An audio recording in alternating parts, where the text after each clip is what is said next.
My name is Jakob Bergen, or if you've been following me the past 5 years on social media, you probably know me as Big Red, a nickname that my high school basketball coach gave me back when I used to live in Arkansas. Everything that I've posted and created up to this point has been a version of myself. But the thing with life that's gotten me here to this day has been viewing life about the evolution, about the growth, about the change. People fear that change, that initial change, because it comes with unknown, it comes with uncertainty. But that change is what forces evolution. And that's where that transformation comes, where you're able to wake up in the morning and see this new version of yourself, the version of yourself that you want to see reflecting back. But you have to go through that fire, go through that pain to evolve, to transform. In the past year, I transitioned from being a content creator to a fitness coach, more specifically a transformation coach, to help ignite something through that pain, through that fire in people that they don't necessarily see. And it all starts with you wanting to change. It all starts with that initial push. That's what I'm hoping through my story that I can do, is to ignite something in yourself, in that fire that someone does not know they're capable of. Because all my life I was told no, I was told I couldn't. But me forcing and establishing that change has forced me to transform into the man that I am today, where I'm still alive and able to tell my story. And that's what I hope that my story is able to do, is to resonate with at least one person, to where that you can know that you are in control of your outcome. And so it's not that pain and suffering that defines you, but the actions you do in the present moment with all that pain and suffering that life inevitably throws your way, that defines you. Even for myself, I lost my father a couple weeks ago, but staying grounded, staying present in the moment and dictating what I have control over in the now is what transforms me into the man that I will be, not right now, but later when I look back at this video. If you sit in that pain and allow it to hold you down, acting as an anchor, weighing you down in your life, you are never going to be able to control your present moment, because you are stuck in the past, victimizing yourself over the circumstances that life has given you. My dad passed away a few weeks ago, and that's been just more fuel to use for myself as the engine to motivate me in the present moment, taking control in the actions that I do have control over. And that's the same thing the gym of working out the past 14 years has served for me, to be able to seize the opportunities that are in front of me in the present moment by taking control of the things I need to do to transform. And so you can either sit in that pain and that suffering and allow it to burn you like a flame, or you can use that flame as more drive, as more motivation to define your story based off of your actions that you choose. I grew up in Minnesota with a single mother before we moved to North Carolina, where the school in our district was called Whitaker, but it was notoriously known as White Acres. And so my mom had enrolled me into a magnet school at the time, where now I'm a found minority and I'm getting beat up at school, whether it's getting followed to the restroom in the middle of lunch and getting pulled by my long ginger Justin Bieber skater boy Flo and getting stomped out on the middle school bathroom by 3 kids, or when I'm coming home now. So my mom is taking her to night classes to finish her degree, where I'm being left alone with my stepfather, a man that I did not know from the 3 months prior to my mom marrying him and moving across country and being left alone in a house that didn't feel like home. Because anytime I would come home after school, I would be hiding either in the corner of my bathroom shower, on the roof of our house, or in my bedroom, doing push-ups just to defend myself from an ex-collegiate linebacker that would love tap me with a baseball bat in the garage, that would kick me in the groin of trying to get food out of my kitchen pantry growing up. And so I was playing life in survival mode. But what got me through that was being able to control the actions that I had in that present moment. And it started with working out in my middle school bedroom. for defending myself, not only to this man or my peers in school, but life.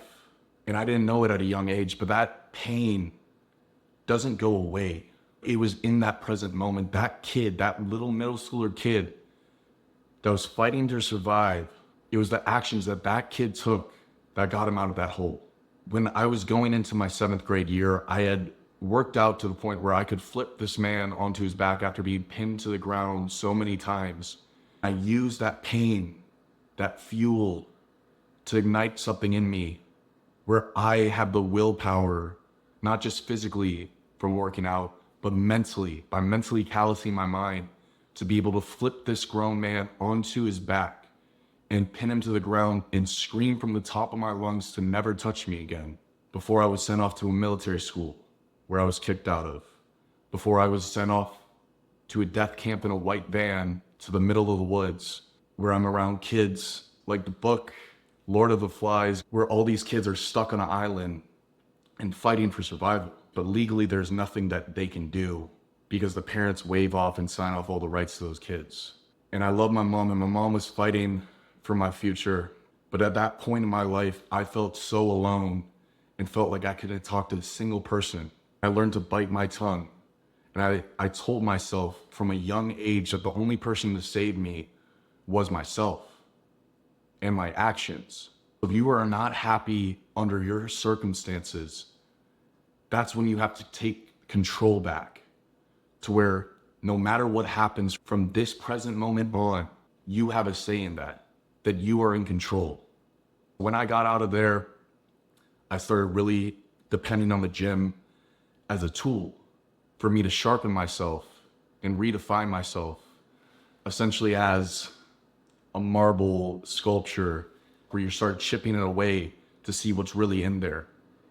And that's what I was doing internally when I was going through the gym. The external result of building a physique was never the end point. It was about creating the version of myself that made life worth living. And that's where the evolution stemmed from. Planting that initial seed to where I wasn't happy with the cards that I was dealt with in life, but I didn't sit there in that pain, sulking and victimizing myself, being hopeless and putting the control into other people's hands. I took that control and I guarded it. I kept it to myself. I knew there was a greater future, but I knew to get to that future point, the only way to achieve the version of myself and the life that I wanted to live was taking action in the present moment that I did have control over.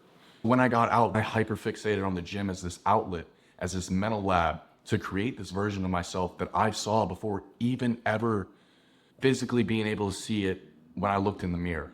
It was traditional weight training, but then it transitioned into basketball. And I played basketball for 8 years, including 3 years of my college career.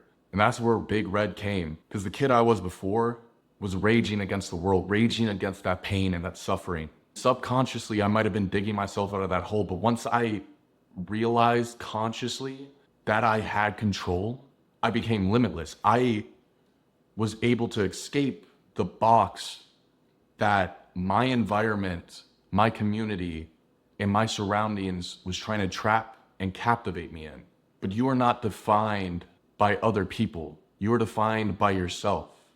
And so if you want to take control of your life, you need to find that outlet and find that fire to ignite you. I lost basketball having 2 herniated discs my junior year. I was doing physical therapy where I ended up having to pick up a night shift working at a gym because I no longer had access to the only gym on my college campus because I was no longer a student athlete. But instead of sitting there and sulking, once I hit that point in life, I knew it was time for change. It was time to grow. It was time to shed my skin like a snake shedding itself from its past skin into a newer version of itself. And there's times where we come to this subconscious mindset where we act without thinking. But when you can be more intentional with your thoughts and know why you are doing something that is good for yourself, it doesn't become about motivation or discipline. It becomes about you and perfecting yourself into that version of yourself that you can become. It's about seizing those opportunities, even when life throws you that pain, that allows you to transform into the person you are destined to become. And so wanting to transform, you have to be factuated in the present moment and align yourself towards your goals with the actions that you are actually taking and initiating. But that starts with you. My client, Mark, to showcase beyond just myself, came to me a couple weeks ago, and we're already seeing crazy progress in his transformation physically because he was mentally ready to transform. And so it starts with you wanting more for yourself. Mark came to me with the intent for fat loss, except we're actually up 1.5 pounds in the 2 weeks from his initial check-in, February 10th, to his last check-in, February 24th. He is at 211 pounds. But by focusing on the present moment and the actions that he's able to do right now and trusting the plan that we have given him, he's already starting to see progress within his physique to where he gives the illusion that he's lost weight when he's actually up 1.5 pounds in the picture to the right. We do that through metabolic priming by prioritizing his gut health and function to where his resting metabolic rate is higher than it initially was when he came to me in this left picture on our initial check-in. But it all starts with you and what you are able to control in this present moment. And it all starts with action. So you are in control of your story with the actions that you take in this present moment today that define and set the tone for the narrative of the life that you see worth living. But you have to be willing to strive for more. But you are striven for more than the conformity of the box that you were trapped under and told that you cannot escape. So you set those limitations. So if you were looking to transform not only your body, but your life to where you see a reflection of yourself every single day when you wake up in the morning that sees life worth living, I would love to work with you and help guide you through the process and the journey of that transformation to a higher version of yourself, because you are striven for more. But your journey and your story is not over until you say it's over.